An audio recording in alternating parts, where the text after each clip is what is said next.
बिस्मिल्लाहिर्रहमानिर्रहीम। अस्सलाम वालेकुम दोस्तों, मेरा नाम है मज़हरुल्लाह कुरैशी तो तुसी वेख रहे जे PFG न्यूज़।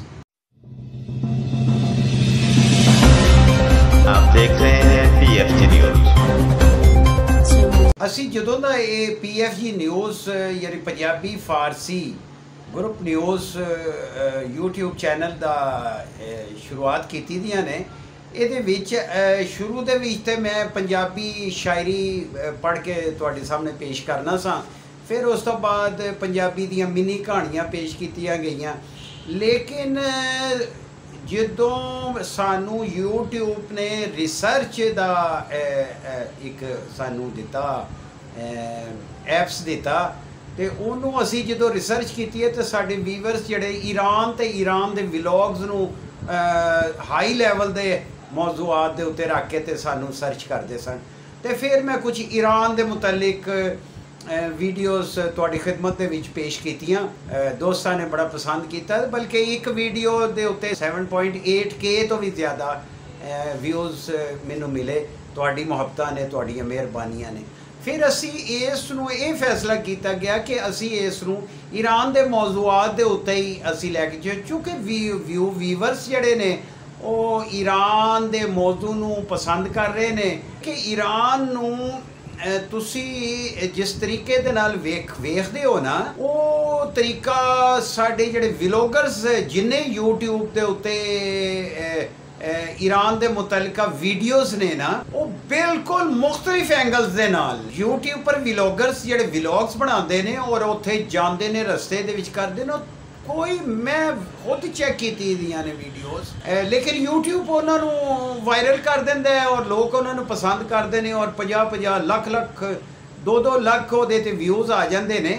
मगर मेरे मुताबिक, मेरे नुक्ते नज़र के मुताबिक वो उत्ते कोई इन्फॉर्मेशन नहीं होंगी। इन्फॉर्मेशन तो ये होनी चाहिए है कि जिस मुल्क के विच तुसी जाते हो, मैं एक मिसाल ईरान की गल करना पिया वां ते ईरान के तमद्दन फरहंग के बारे दे विच इन्नी इन्फॉर्मेशन तुहानूं मिलनी चाहिए है कि जिहदे नाल पता लगे कि वो मुल्क किस तरह चलता पिया और किस तरह का है। 79 दे विच जदों इनकलाब आया तो उस तो पहले भी मैं शाह ईरान के दौर दे विच भी ईरान का विजिट किया सी।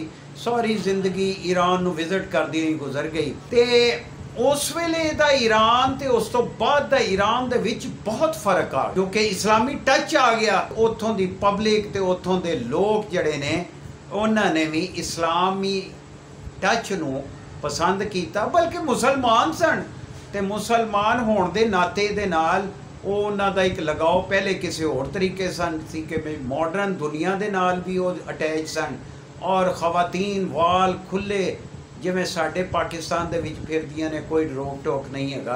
इस तरह ही उत्थे सी मॉडर्न मुआशरा सी, मॉडर्न दुनिया सी, मॉडर्न यूरोप दे नाल उन्हां दा ताल्लुक सी, बल्कि मिनी अमरीका कहा जाता सी कि अमरीका वर्गी सूरत। लेकिन 79 दे विच जदों इनकलाब इस्लामी आया और इस्लामी मुआशरा आया तो फिर तमद्दन उही रहा, फरहंग तो उही है, फारस का फरहंग उही है। लेकिन उहदे विच जिहड़े रवायतां सन उन्हां दे अंदर मोडिफिकेशन करके इस्लामाइजेशन नूं ज़्यादा कर दिता। तो खवातीन नूं शुरू दे विच उन्होंने ये लिख के लाया था सी गलियां बाज़ारां दे विच कि खानमाने भी हिजाब अकीदन ममनू। हुण इस वेले तकरीबन 79 ते 2022 चलदा पिया है। तो तुसीं वेखो कि तकरीबन 40-42 साल हो गए। अगर उस वेले कोई बच्चे की पैदाइश हुई है तो अज 2022 के विच 40 साल तो उत्ते दा हो गया। एक बड़ा वड्डा दौर है एक कि भाई 40-42 साल का, बल्कि वो भी शादीशुदा तो बच्चों वाला हो गया। तो हुण आके कुछ उहदे विच वक्त के नाल तब्दीलियां आनियां शुरू हो गई ने। लेकिन उस वेले तो लैके अज तक अमरीका दियां पाबंदियां इन्हां दे उत्ते मुसलसल लगी दियां ने और इन्हां दी इंपोर्ट्स बंद है, इन्हां दे मामलात बंद ने, इन्हां दी तेल की खरीदारी दे उत्ते अमरीका तसल्लत करके बैठा कि कोई ना इन्हां दे नाल खरीदे और वो जड़ियाँ पाबंदियां ने उनकी वजह के नाल इन्हां दी इकनॉमिक्स जिहड़ी है, जिहड़ी पहले इत्थे सी ना, ਇਹ ਮਿੰਨੀ ਸੁਪਰ ਪਾਵਰ ਗਿਣਿਆ ਜਾਂਦਾ ਸੀ ईरान शाह ईरान ਦੇ ਦੌਰ ਦੇ ਤੇ ਇਹ ਇੱਥੇ ਆ ਕੇ ਤੇ ਇੱਥੇ ਤੱਕ ਆ ਗਿਆ। ਲੇਕਿਨ ਜਿਹੜੀ ਮੈਂ ਤੁਹਾਨੂੰ ਗੱਲ ਅੱਜ ਦੱਸਣਾ ਚਾਹ ਰਿਹਾ ਵਾਂ ਉਹ ਇਹ ਵੈ ਕਿ ईरान ਦੀਆਂ ਤੁਸੀਂ ਕਲਚਰ ਫਰਹੰਗ ਤੇ ਆਪਣੀ ਜਗ੍ਹਾ ਦੇ ਉੱਤੇ ਮੌਜੂਦ ਹੈ, ਉਹਦਾ ਇਨਫਰਾਸਟ੍ਰਕਚਰ ਮੌਜੂਦਾ ਇਨਫਰਾਸਟ੍ਰਕਚਰ ਔਰ महंगाई है वै ये कोई शक नहीं कि एक आम ईरानी वास्ते सोर्स ऑफ इनकम उदियां आमदनी घट हैगी है तो अखराजात ज़्यादा ने, मगर उहदे नाल हुकूमत वक्त उन्होंने सहूलियात दे रही ने, उन्होंने जेडे टैक्सिस ने उन्होंने तो इंफ्रास्ट्रक्चर बना रही। फिर दूसरी गल जिहड़ी हैगी है इस कौम दे विच एक फरहंग ते असी बार बार फरहंग फरहंग कहने पे हाँ, ਇਹਦੇ ਵਿੱਚ ਤਰਬੀਅਤ ਦਾ ਅੰਸਰ ਬੜਾ ਮੌਜੂਦ ਹੈਗਾ। ਇਹ ਬਚਪਨ ਤੋਂ ਲੈ ਕੇ ਜਵਾਨੀ ਤੱਕ ਤੇ ਜਵਾਨੀ ਤੋਂ ਬੁਢਾਪੇ ਤੱਕ ਦਾ ਇਹ ਤਰਬੀਅਤੀ ਅਮਲ ਜਿਹੜਾ ਹੈ ਨਾ ਬੱਚੇ ਤੋਂ ਛੋਟੇ ਬੱਚੇ ਤੋਂ ਸ਼ੁਰੂ ਕੀਤਾ ਜਾਂਦਾ ਹੈ, ਗੁੰਚਗਾਨੋ ਸ਼ਗੂਫਾਨ ਤੋਂ ਸ਼ੁਰੂ ਕੀਤਾ ਜਾਂਦਾ ਹੈ।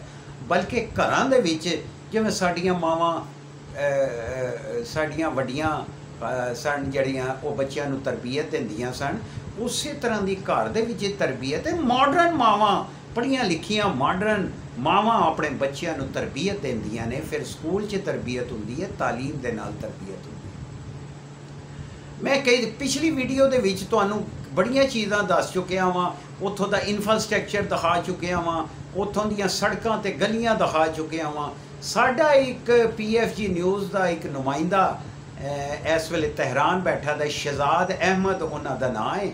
He is a reporter and YouTube vloggers, host and presenters ਤੇ ਉਹ ਇਸ ਵੇਲੇ ਤਹਿਰਾਨ ਬੈਠਾ ਦਾ ਹੈ।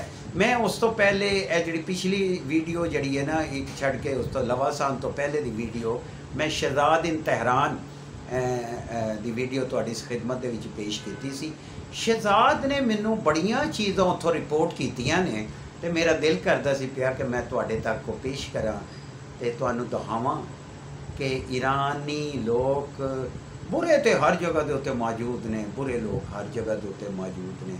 मैं बुरियां नूं नहीं कहते ने कि अंधेरों को कोसने की बजाय क्यों ना एक नन्हा सा चिराग जला लिया जाए।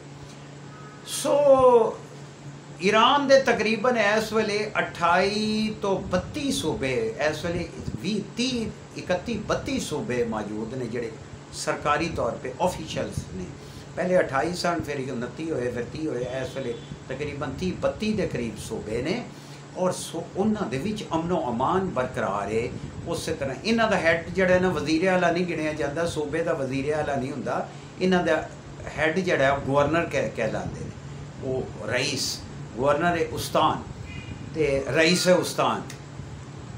तो बाज़ जगह के उत्ते दूर दराज के उस्ताना दे विच पानी की प्रॉब्लम हैगी है। पिछले दिन तहरान दे विच कुछ अरसा पहले जड़े ना लाइट चली गई सी ते मीडिया चूँकि आज़ाद नहीं हैगा, मीडिया अंडर दी गवर्नमेंट है, तो उहदे विच एक रिपोर्टर सी ते उसने अपने उस प्रोग्राम दे विच वजीर नूं ललकार दिता कि उन्हें कहा जे तू बिजली बहाल नहीं कर सकता, बिजली इन्नी देर कि 8-8 मंजिलों के उत्ते मेरी मावां भैणां बुजुर्गां जड़ियां ने किस तरह बगैर लिफ्ट तो आसानसर तो बगैर किस तरह उत्ते जान, उत्थे बैठियां ने, जे तू काम नहीं कर सकता तो तू अपना वजारत छड़ के घर चले जा।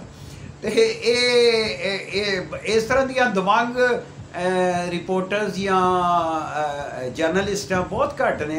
बहरहाल वो भी ज़ेरे अताब आ गई तो हुण वो नज़र तो नहीं आ रही। हाँ मीडिया दे उत्ते वो अंडर दी गवर्नमेंट ने और ये कुछ रखना पैंदा है उन्होंने।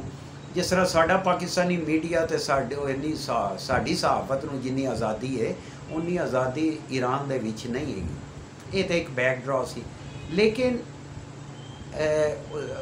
जिस तरह शहजाद गया दा तहरान गया दा तो उसने काफ़ी चीज़ां मैनू भेजियां ने तो मैं इंशाअल्लाह तुहानू ओदियां जड़े तजर्बात ने, ओदे व्लॉग्स ने, ओदियां चीज़ां ने वो मैं पहले भी शेयर कीतियां ने तो हुण भी तुहानू मैं शेयर मौजू ब मौजू शेयर करांगा इंशाअल्लाह। साडे नाल जुड़े रहना तो इंशाअल्लाह जल्दी मैं वो पेश करांगा।